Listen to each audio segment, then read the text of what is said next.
रही है। 9 सीटों पर कांग्रेस करेगी प्रत्याशियों की घोषणा। 22 सितंबर को जारी होगी कांग्रेस की दूसरी सूची। बची हुई 12 में से 9 सीटों पर कांग्रेस करेगी प्रत्याशियों का ऐलान।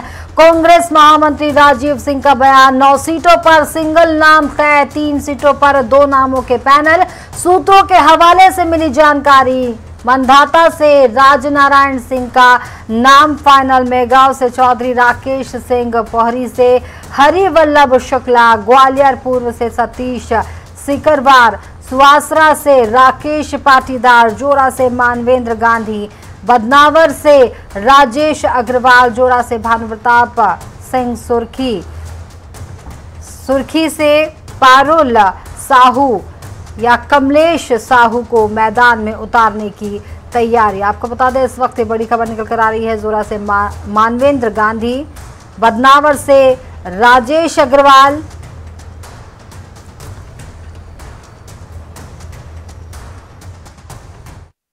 मैं समझता हूं बहुत जल्दी हो जाएंगी। जिस तरह से कांग्रेस पार्टी के प्रदेश अध्यक्ष कमलनाथ जी ने 15 सीटों पे सभी स्थानीय नेताओं से विचार विमर्श करके, वरिष्ठ नेताओं से प्रदेश के अपनी अनुशंसा अखिल भारतीय कांग्रेस कमेटी को दी थी, तो मैं समझता हूँ उसी सिलसिले में 12 जो बची विधानसभाएं हैं वहाँ पर भी उनका ये एक्सरसाइज पूरी हो गई है। सब स्थानीय लोगों से चर्चा कर ली। आखिरी 3 सीटें तो क्योंकि बाद में चुनाव वहाँ पे हुआ कि चुनाव होंगे, तो वहाँ पे अभी हमारे जो संगठन के लोग हैं उनसे चर्चाएँ चल रही हैं। तो मैं समझता हूँ वो भी 22-23 के बाद फाइनल हो जाएगा। करा रही है मेगांव से चौधरी राकेश सिंह का नाम और यहां पर 9 सीटों पर सिंगल पैनल तैयार हो चुका है। अनुराग मालवीय इस मामले पर ज्यादा जानकारी के लिए जुड़ रहे हैं। अनुराग, यहां पर 9 सीटों पर जो नाम तय हो चुके हैं, सिंगल नाम यहां पर तय हो चुके हैं, और कुछ सीटों की अगर बात की जाए तो वहां पर 2 नाम भी तय किए जा चुके हैं। क्या कुछ अपडेट दे पाएंगे?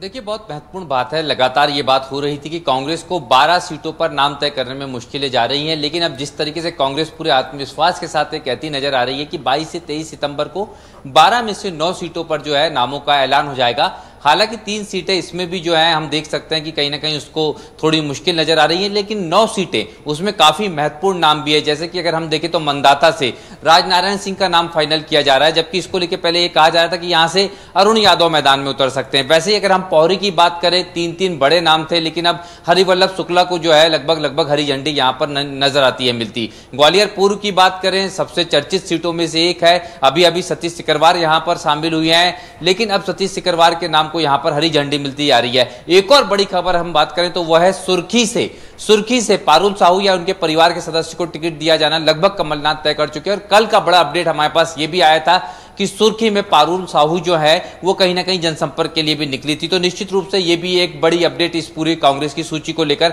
हम कह सकते हैं। कांग्रेस की सूची की अगर हम बात करें तो बहुत मुश्किल कई जगह पे हम बता रहे थे कि नामों का तय करना होगा। वैसे बदनावर की अगर हम बात करते हैं, जहां से राजवर्धन सिंह दत्तीगांव काफी सशक्त प्रत्याशी होने वाले हैं भारतीय जनता पार्टी के, वहां से भी अब कहीं ना कहीं कांग्रेस रास्ता निकालते नजर आई है। और वहां पर चूंकि हमने देखा था कि यूथ कांग्रेस के जो तमाम नेता थे, जीतू पटवारी जो थे, उन तमाम लोगों को वहां की जिम्मेदारी दी गई है और उनके फीडबैक के बाद राजेश अग्रवाल जो है वो सिंगल नाम के रूप में वहां से उभर आए हैं। और इस तरीके से अगर हम देखें तो 12, हालांकि अब 13 सीटों पर उपचुनाव होना है, लेकिन 13वीं सीट को लेकर अभी कोई भी चर्चा कांग्रेस ने नहीं की है।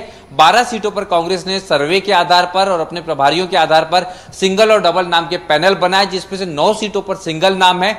जिन नामों की घोषणा अब कांग्रेस 22 सितंबर को करने जा रही है। लगभग यह माना जा रहा है कि 22 या 23, 2 में से किसी एक तारीख को कांग्रेस अपनी दूसरी सूची जारी कर देगी। उसके पहले चूंकि कमलनाथ का दौरा है, कमलनाथ के दौरे से लौटने के बाद यह सूची जारी हो जाएगी। जी, जिस तरीके से 22 सितंबर की सूची के लिए यहाँ पर जो दूसरी सूची कांग्रेस यहाँ पर जारी करने वाली है, और यहाँ पर 12 यहाँ पर जिस सीटों की अगर बात की जाए तो यहाँ पर जिस तरीके से अपने सर्वे के आधार पर कांग्रेस ने ये कुछ नाम तय किए हैं, हलचलें इससे लगातार तेज होती जा रही हैं। अनुराग, अगर बात की जाए 22 तारीख को आने वाली सूची की, तो उसे लेकर भी कुछ जानकारियां आपके पास हैं? देखिए बिल्कुल निश्चित रूप से जैसा मैंने कि 5 नामों को लेकर आपको बताया ही था कि इन 5 नामों में साफ तौर पे सबसे ज्यादा मुश्किलें कांग्रेस को थी, जहां पर कांग्रेस ने कहीं ना कहीं अपनी मुश्किल हल की है। लेकिन इसके अलावा अगर हम दूसरी सीटों की बात करें तो हम आपको वो भी बता देते हैं कि किस तरीके से पूरी की पूरी सूची को हम दोबारा रिवाइज करेंगे तो इसमें साफ तौर पर आप देख सकते हैं कि इस सूची में कहीं ना कहीं 1, 2 से 3 चीजें बिल्कुल स्पष्ट रूप से तय नजर आती हैं। जिन नामों की हम बात कर रहे हैं उनमें जैसा मैंने मंदाता को बताया था बहुत महत्वपूर्ण है, यहाँ पर अरुण यादव जो हैं वो प्रत्याशी हो सकते थे, लेकिन अब जो है वहां पे राजनारायण सिंह को कहीं ना कहीं प्रत्याशी बनाया गया है। वहीं पे बदनावर की बात हम कर चुके हैं। जौरा की अगर हम बात करते हैं तो जौरा में मानवेंद्र गांधी जो है उनको टिकट मिल रहा है और इसका समीकरण कहीं ना कहीं बदनावर से जोड़ के आप देख सकते हैं, क्योंकि बदनावर और जौरा ये दो जो ऐसी सीटें थी जहां पर कहीं ना कहीं ये माना जा रहा था कि यूथ कांग्रेस जिसको सपोर्ट करेगी उनमें से एक प्रत्याशी हो सकता है, लेकिन वहां पर फायदा मिला बदनावर से राजेश अग्रवाल के घोषित होने के बाद कहीं ना कहीं मानवेंद्र गांधी का जो है रास्ता क्लियर हो गया जौरा के लिए। ऐसी हम सुवासरा की बात करें, यहां पर जातिगत समीकरणों को काफी ख्याल रखा गया है और कांग्रेस जो अपनी सूची में नाम तय कर सकती है या लगभग फाइनल नाम जो है वो राकेश पाटीदार का है। जातिगत समीकरण यहां पर बहुत महत्वपूर्ण होते हैं और कहीं ना कहीं अगर हम देखें तो चूंकि वहां से सुवासरा से हरदीप सिंह डंक जो भारतीय जनता पार्टी के प्रत्याशी हो सकते हैं, वर्तमान में मंत्री हैं, उनको जिनकी जीत का आधार ही राकेश पाटीदार को माना जाता था क्योंकि वो पहले कांग्रेस से चुनाव लड़ते थे। अब खुद राकेश पाटीदार मैदान में आ सकते हैं यहां पर और लगभग तय है। महगांव की बात करें तो चौधरी राकेश सिंह का रास्ता साफ होता नजर आता है और इसका आधार कांग्रेस की पहली सूची का एक नाम है। दरअसल हम बताएं आपको तो प्रेमचंद गुड्डू जो हैं उनको सावेर से टिकट दिया गया। प्रेमचंद गुड्डू भी चूंकि उसी तरीके के विवादों में थे जिस तरीके के विवादों में चौधरी राकेश सिंह थे, लेकिन चौधरी राकेश सिंह को दिग्विजय सिंह और अजय सिंह का विरोध था और प्रेमचंद गुड्डू को दिग्विजय सिंह का समर्थन था। जब प्रेमचंद गुड्डू का टिकट फाइनल कर दिया गया उसके बाद से ये माना जा रहा था कि चौधरी राकेश सिंह को भी टिकट दिया जाएगा, लेकिन पहली सूची में उनका नाम रोका गया था क्योंकि एक नाम और सामने आया था वहां से, वो था हेमंत कटारे का नाम आगे बढ़ाने की कोशिश की गई थी, लेकिन अब लगभग तय कर लिया गया है कि तीनों ही सर्वे में चूंकि चौधरी राकेश सिंह का नाम आया है तो उनका नाम भी दूसरी सूची में जारी किया जाएगा। जी बिल्कुल, लगातार सूची का इंतजार यहां पर किया जा रहा है। उपचुनाव को लेकर के जिस तरीके से कांग्रेस ने अपनी सूची यहां पर तय की है, 22 तारीख का भी इंतजार है। उम्मीदवारों की उम्मीद टूटने से राजनीति में कुछ नया रुख होने के भी यहां पर आसार नजर आ रहे होंगे, क्योंकि कई लोगों की आस लगी होगी जिस तरीके से लगातार उठापटक मध्य प्रदेश की राजनीति में लगातार होती जा रही है। अनुराग, देखिए बिल्कुल ये जो बहुत महत्वपूर्ण हम सवाल उठता है जो आप कह भी रहे हैं, जैसा कि हमने देखा कि 2-3 स्थानों पर जब पहली सूची आई उसके बाद विरोध भी आया।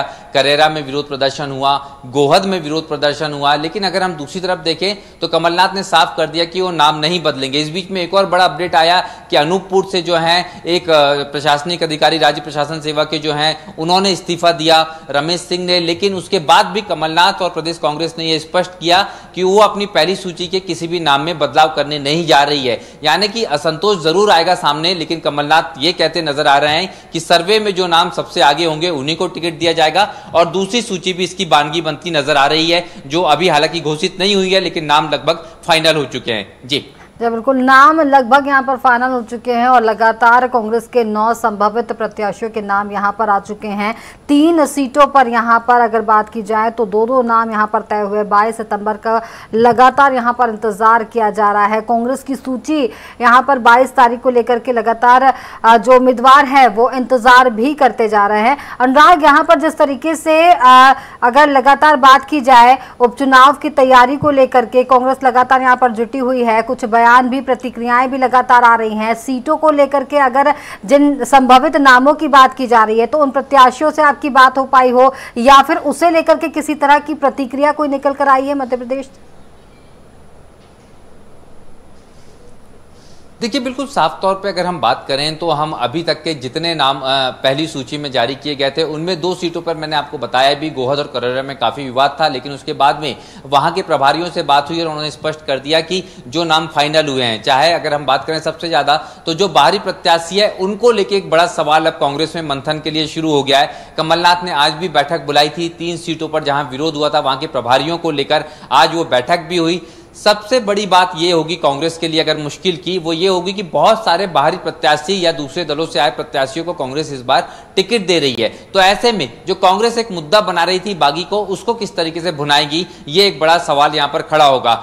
3 सीटों के प्रभारी, जहां पर इसके पहले पहली सूची को लेकर विरोध दर्ज था, वहां पर जो चर्चा हुई उसके बाद यह स्पष्ट किया गया कि सर्वे में जो नाम आए हैं उनको बनाए रखा जाएगा और तीनों ही सीट, चाहे वो गोहद हो, चाहे अनूपपुर हो, या फिर हम बात करें जो तीसरी सीट थी डबरा, उनको लेके, या करेरा की सीट थी, उसको लेके कहीं ना कहीं जो है वो विवादों को विराम लगाने की कोशिश की गई है। कमलनाथ ने यह कहा जो सबसे बड़ा विरोध था वो करेरा का था। शकुंतला खटीक जो वहां से पूर्व विधायक हैं, वो दावेदार थी कांग्रेस की, उनको मनाने की कोशिश भी हो गई है। हालांकि कांग्रेस ये दावा कर रही है कि उनको मना लिया गया है, पर जब तक खुद शकुंतला खटीक का रिएक्शन नहीं आएगा ये मानना थोड़ा मुश्किल होगा कि वो मान गई हैं। जी अनुराग, इस पर जानकारी के लिए बहुत बहुत शुक्रिया आपका।